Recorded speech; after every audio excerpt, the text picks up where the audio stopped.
केवळ पदव्या देणारी संस्था नव्हे तर विद्यार्थ्यांच्या सर्वांगीण विकासाचं सक्षम केंद्र म्हणून के वाघ शिक्षण संस्थेची ख्याती सर्वदूर आहे. तंत्रज्ञानाच्या युगात भविष्यातील आव्हाने समर्थपणे पेलण्यासाठी विद्यार्थ्यांना ज्ञान, कौशल्य आणि मूल्यांनी सज्ज करणारी नाशिकची ही नामांकित संस्था आज उत्कृष्टतेचा मानदंड ठरली आहे. या संस्थेअंतर्गत कार्यरत असलेले के वाघ अभियांत्रिकी महाविद्यालय प्रगती पथावर नेण्याचं महत्त्वपूर्ण कार्य प्राचार्य डॉक्टर केशव नांदुरकर गेली 22 वर्षे करत आहे. त्यांनी VJTI मुंबई येथून ME आणि IIT मुंबईमधून PhD संपादन केली आहे. आज आपण के वाघ शिक्षण संस्थेच्या शैक्षणिक वाटचालीबाबत त्यांच्याशी संवाद साधणार आहोत. सर नमस्कार. आजच्या संवादामध्ये आपलं खूप खूप स्वागत आहे. सर सगळ्यात महत्त्वाचं म्हणजे के वाघ महाविद्यालय हे एक अग्रगण्य संस्था आहे, तर याच्या स्थापनेबद्दल आपण काय सांगाल? के वाघ शिक्षण संस्थेची स्थापना 1970 साली झाली. ती कर्मवीर काकासाहेब वाघ यांनी केलेली होती आणि मुख्य उद्देश होता की ग्रामीण भागातल्या मुलींना शिक्षण देण्याचा. त्यासाठी एक मुलींची शाळा त्यांनी पहिल्यांदा सुरू केली. म्हणजे 55 वर्षापूर्वी मुलींच्या शिक्षणाचा विचार पहिल्यांदा केला गेला.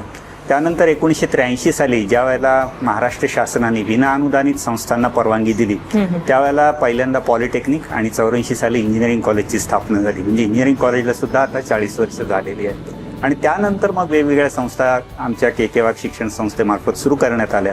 आजच्या मितीला आपल्या 29 संस्था आहेत, शाळा आणि कॉलेज मिळून. तर त्याच्यामध्ये साधारण 15 ते 16 शाळा आहेत आणि बाकीची महाविद्यालय आहेत.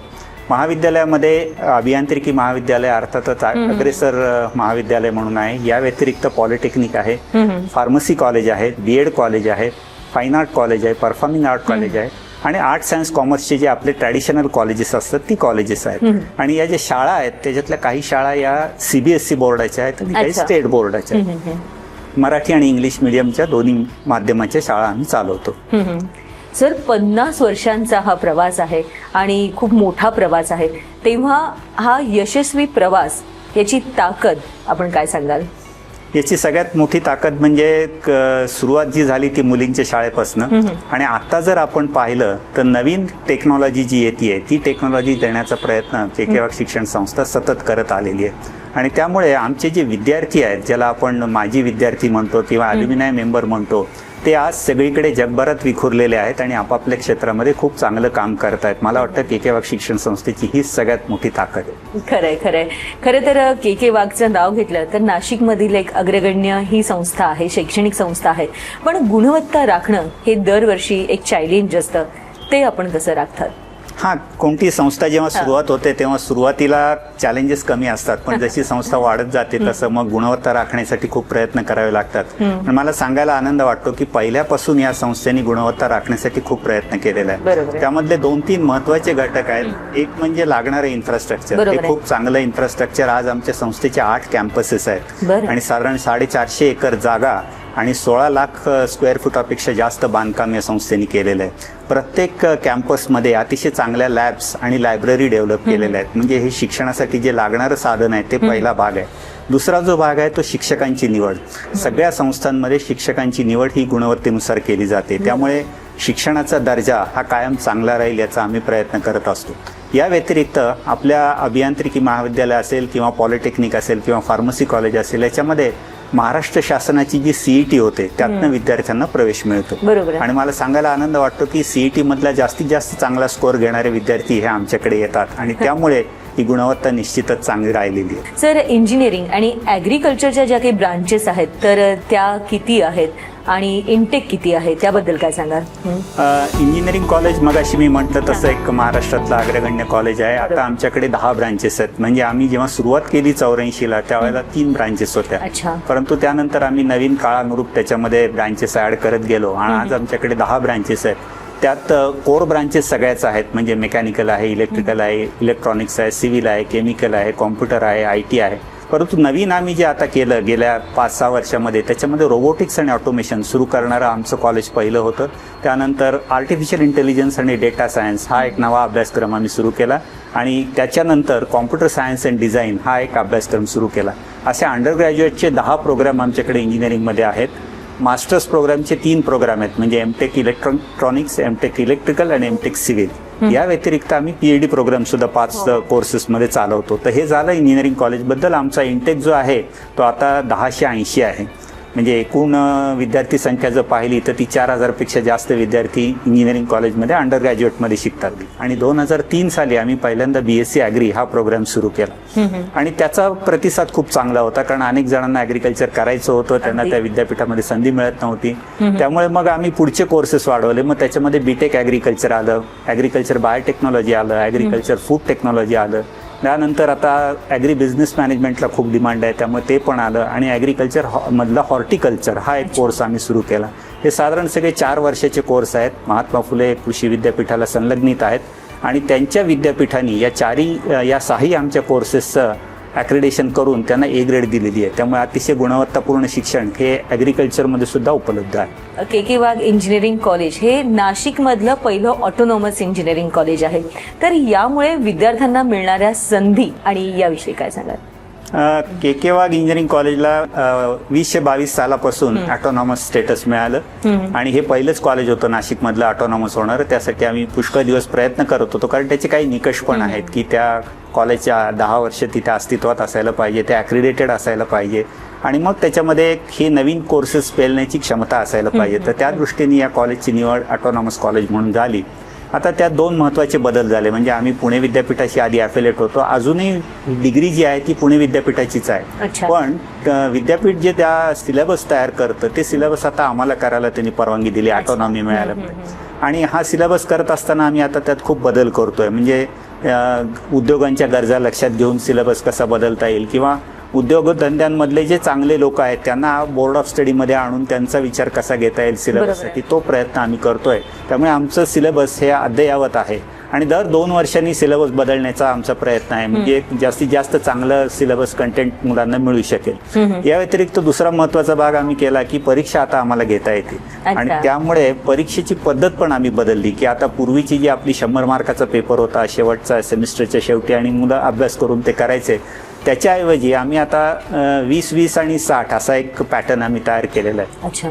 त्यातला 20चा जो भाग आहे तो एक पहिली टेस्ट असते, त्याला आम्ही मिड सेम एक्झाम असं म्हणतो, ती 20 मार्काची होते. 20 मार्क जे आहेत ते कंटिन्युअस असेसमेंटसाठी आहे, म्हणजे ज्याला आपण म्हणतो की कंटिन्युअस मुलांचं इव्हॅल्युएशन होत राहिलं पाहिजे, त्या दृष्टीने आम्ही 20 मार्क ठेवलेले आहेत. आणि शेवटची जी परीक्षा आहे ती आता 100 मार्काच्या ऐवजी 60 मार्काची होते, म्हणजे 60 अधिक 40 असा हा पॅटर्न आम्ही आता केलेला आहे. त्याचा मुलांना खूप फायदा होतो. सर, आपल्या महाविद्यालयाबद्दल अजून बोलायचं तर हॅकेथॉन आणि इंटरनॅशनल लेवलच्या ज्या काही स्पर्धा होतात त्यातही कामगिरी खूप चांगली असते. हो, खूपच. म्हणजे मला खरंच तुम्ही हा प्रश्न विचारलात हे खूप चांगलं झालं की या वर्षी विशेषतः 25-26 सालामध्ये जी नॅशनल लेवलची हॅकाथॉन झाली त्याला स्मार्ट इंडिया हॅकाथॉन असं म्हणतात. आणि ही AICT आणि आपलं मिनिस्ट्री ऑफ एज्युकेशन सेंट्रल गव्हर्नमेंटचं त्यांच्या मार्फत ती घेतली जाते. देशभरामध्ये ती स्पर्धा घेतली जाते. तर त्याचा पहिला जो राऊंड असतो तो एलिमिनेशनचा राऊंड असतो, म्हणजे कॉलेजच्या लेवलला स्पर्धा घेऊन काही संघ निवडले जातात. तर असे आम्ही 50 संघ निवडून पुढच्या राऊंडसाठी पाठवले होते. तर त्यातनं 11 संघांना ग्रँड फायनलमध्ये भाग घ्यायची संधी मिळाली. आणि मला वाटतं हे एकमेव कॉलेज असावं देशामधलं की ज्यांचे 11 संघ हे फायनलमध्ये गेले. आणि ह्या वेगवेगळ्या ठिकाणी या स्पर्धा देशभरामध्ये झाल्या. असे साधारण 14 ठिकाणी या स्पर्धा होत होत्या, त्यात 11 ठिकाणी आमच्या टीम गेलेल्या होत्या. आणि सगळ्यात महत्त्वाची गोष्ट म्हणजे त्यातल्या 6 टीमला पहिलं बक्षीस मिळालं. आणि हा सुद्धा एक मला वाटतं रेकॉर्ड आहे, कारण दुसऱ्या कुठल्याच कॉलेजला अशा 6 टीमला पहिलं बक्षीस त्यामध्ये सॉफ्टवेअर कॅटेगरीमध्ये मिळालेलं नसेल. सर, शिक्षण घेतल्यावर नेहमी प्रश्न पडतो विद्यार्थ्यांना, आणि विद्यार्थ्यांपेक्षा पालकांना जो महत्त्वाचा प्रश्न असतो तो प्लेसमेंटचा. त्याविषयी आपण काय सांगाल? हो, बरोबर आहे. प्लेसमेंट हा सगळ्यांच्या जिव्हाळ्याचा विषय आहे, कारण अजूनही आपल्याकडे नोकरीला खूप महत्त्व दिलं जातं. आणि अनेक विद्यार्थी जे आमच्याकडे येतात ते कदाचित आमचं प्लेसमेंटचा रेकॉर्ड पाहूनच येतात.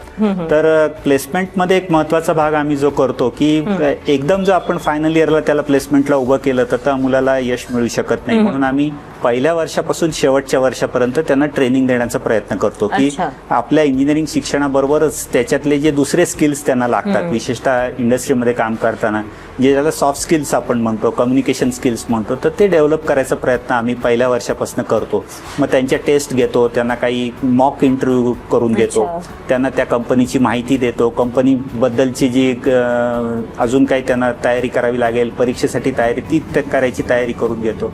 आणि प्रत्येक मुलाचा मॉक इंटरव्ह्यू आम्ही त्याच्या कंपनीच्या इंटरव्ह्यूच्या पूर्वी घेतो. त्यामुळे ते बऱ्यापैकी त्या इंटरव्ह्यूसाठी तयार असतात आणि त्यामुळे त्यांचा सक्सेस रेट खूप जास्त असतो. गेल्या वर्षी साधारण 700 विद्यार्थ्यांना आम्ही कॅम्पसमधनं प्लेसमेंट देऊ शकलो. हे इंजिनिअरिंग कॉलेजचं मी तुम्हाला सांगतोय. साधारण 200 कंपन्या आलेल्या होत्या. अशाच प्रकारे आमच्या पॉलिटेक्निकमध्ये सुद्धा 70 ते 80 मुलांना पॉलिटेक्निकच्या डिप्लोमा नंतर प्लेसमेंट मिळाली. 60 ते 70 मुलांना ॲग्रिकल्चरमधनं प्लेसमेंट मिळाली. आणि याच्या व्यतिरिक्त BSc BCom आणि ह्याचे जे कोर्सेस मायक्रोबायोलॉजीचे कोर्सेस करतात त्या मुलांना सुद्धा कॅम्पसमधून आम्ही प्लेसमेंट मिळवून दिलेली आहे. म्हणजे ॲग्रिकल्चर असो किंवा सायन्स असो किंवा कॉमर्स असो, या सगळ्यांना कॅम्पसमधनं प्लेसमेंट मिळवून देण्याचा प्रयत्न आम्ही सगळीकडे करतो सगळ्याच संस्थांमध्ये. सर, खरं तर आपल्याला ऐकताना अनेक प्रश्नांची उत्तरं आणि भविष्य उज्ज्वल कसं आहे हे सगळं दिसतंच आहे आपल्या महाविद्यालयात जो विद्यार्थी येतो त्याचं. पण तरी सुद्धा कोणत्याही विद्यार्थ्याने KK वाघ महाविद्यालयच काय निवडावं? हा खूप चांगला प्रश्न आहे. आणि म्हणजे त्याच्यामध्ये सांगण्यासारख्या बऱ्याच गोष्टी आहेत. आता मी काही गोष्टी तुम्हाला आता सांगितल्या, तरी पण एक थोडक्यात जर सांगायचं झालं तर एक तर KK वाघच्या शिक्षण संस्थेच्या छत्राखाली अनेक प्रकारचे कोर्सेस आहेत. त्यामुळे ज्याला ज्या पद्धतीचा कोर्स पाहिजे तो करू शकतो. म्हणजे अगदी शाळेपासून PhD पर्यंत, KG पासून PhD आपण म्हणूया, हे सगळे कोर्सेस उपलब्ध आहेत. वेगवेगळ्या ब्रांचेसमध्ये उपलब्ध आहेत आणि सगळीकडे तीच गुणवत्ता राखलेली आहे. त्यामुळे KK वाघमध्ये प्रवेश घेतला तर त्याला यश नक्की मिळणार आहे करिअरमध्ये. ह्या दृष्टीने एक पहिला भाग आहे. दुसरा भाग असा आहे की कमीत कमी खर्चामध्ये, त्याला आपण अफोर्डेबल फीज असं म्हणतो, दर्जेदार शिक्षण देण्यासाठी KK वाघ शिक्षण संस्था नेहमी प्रयत्न करत असते. त्यामुळे तुम्ही शाळेच्या स्तरावर असा किंवा हायर एज्युकेशनच्या स्तरावर असा तुम्हाला निश्चितच चांगलं शिक्षण मिळणार आहे आणि ते कमीत कमी फीमध्ये मिळणार आहे याची खात्री ही शिक्षण संस्था देते. आणि तिसरा महत्त्वाचा भाग म्हणजे आपण मगाशी जो बोललो करिअर बाबत, तर करिअर कोणत्याही मुलाचं उज्ज्वल राहणार आहे याची आम्हाला खात्री आहे. कारण आतापर्यंतची जी आमची 50 वर्षाची लिगसी आहे त्याच्यावरून मी खात्रीपूर्वक सांगू शकतो की आमचे विद्यार्थी हे जगभरामध्ये चांगल्या प्रकारे काम करत आहेत आणि तसंच ते पुढे करत राहतील. त्यामुळे निश्चितच KK वाघ शिक्षण संस्थेचा मुलांनी विचार करावा. सर, महत्त्वाचं म्हणजे आपण आपल्या महाविद्यालयाने MEA एक्स्पो मध्ये सहभाग घेतला आहे, तर या एक्स्पो बद्दल इम्प्रेसिव्ह असं आपल्याला काय वाटतंय? आम्ही पहिल्यांदाच या MEA एक्स्पो मध्ये भाग घेतो आहोत. त्याचे दोन महत्त्वाचे कारण आहेत की आम्ही का भाग घेतो आहोत. एक तर हा इंटरनॅशनल एक्स्पो आहे, त्यामुळे याच्यामध्ये अनेक उद्योजक येऊन हे त्यांचे प्रॉडक्ट्स आणि स्टॉल तिथे ठेवणार आहेत. तर त्याबरोबर आमचाही स्टॉल तिथे असावा असा आम्ही विचार केला. ही एक नेटवर्किंग खूप चांगली संधी आम्हाला नेटवर्किंगची याच्यातनं मिळू शकते. आणि ह्याच्यामध्ये वेगवेगळे सेक्टर आहेत, म्हणजे इंडस्ट्री आहे, ॲग्रिकल्चर आहे, एज्युकेशन आहे, बाकी सर्व्हिस सेक्टर आहे. तर या सगळ्या लोकांशी संपर्क आमचा येऊ शकतो आणि तिथे अनेक जण व्हिजिटला सुद्धा येऊ शकतील. कारण पुण्यामध्ये हा एक्स्पो आहे, त्यामुळे अनेक जण व्हिजिट करतील. तर त्या ठिकाणी आमचा KK वाघ ब्रँड हा जास्तीत जास्त लोकांपर्यंत पोहोचावा या दृष्टीने आम्ही या एक्स्पोमध्ये सहभागी होतो. आणि आता आपण खरं तर शेवटाकडे येतोय, तेव्हा MEA एक्स्पो याबद्दल आपण लोकांना काय आवाहन कराल? मी निश्चितच आवाहन करेन की हा एक खूप मोठा एक्स्पो आहे आणि खूप चांगली संधी आहे की याच्यामध्ये आपण एकाच छताखाली अनेक गोष्टी नव्या ज्या चालू आहेत त्या बघू शकतो. त्यामुळे सगळ्यांनी याला निश्चित व्हिजिट करावं. आणि ॲग्रिकल्चर ग्राउंडवरती पुणे शहराच्या मध्यवर्ती भागामध्ये हा एक्स्पो होणार आहे. त्यामुळे जास्तीत जास्त लोकांनी ह्या एक्स्पोला भेट देऊन तिथल्या सगळ्या ब्रँड्सची, तिथल्या सगळ्या प्रॉडक्ट्सची माहिती करून घ्यावी आणि त्याचा त्यांना निश्चितच पुढच्या कार्यासाठी उपयोग होऊ शकेल. म्हणजे जे बिझनेसमन असतील त्यांना 1-to-1 बिझनेस करण्याची संधी आहे. तिथे काही पॅनल डिस्कशन्स आहेत, काही मार्गदर्शन केंद्र आहेत. तर त्याच्यामधनं आपल्याला मार्गदर्शन पण मिळू शकेल. म्हणजे काही लोकांना करिअरची संधी पण मिळू शकेल, काही लोकांना बिझनेसची संधी पण मिळू शकेल आणि नेटवर्किंगची संधी मिळू शकेल. तर ह्या दृष्टीने सगळ्यांनी या एक्स्पोला निश्चितच